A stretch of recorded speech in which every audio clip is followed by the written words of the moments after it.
ইব্রাহিম আলাইহিস সালাম একবার আজরাইলকে বলছিল, মালাকুল মউত আজরাইল, নাফরমানের জান কবজ করবার সময় তুমি যেই চেহারাটা হয় তোমার, ওটা আমার একটু দেখাও।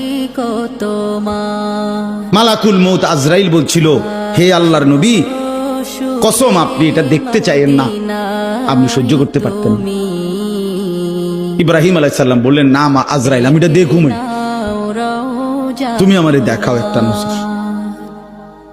মালাকুল মউত আজরাইল কোন পাপী ব্যক্তির জান কবজের সময় যেই বিভৎস কুৎসিত আকৃতি ধারণ করে, আল্লাহর কসম ওই আকৃতি যখন ধারণ করছেন ইব্রাহিমের সামনে, ইব্রাহিম নবী সাল্লাল্লাহু আলাইহিস সালাম একটা চিৎকার মাইরা বেহুশ হয়ে গেছে।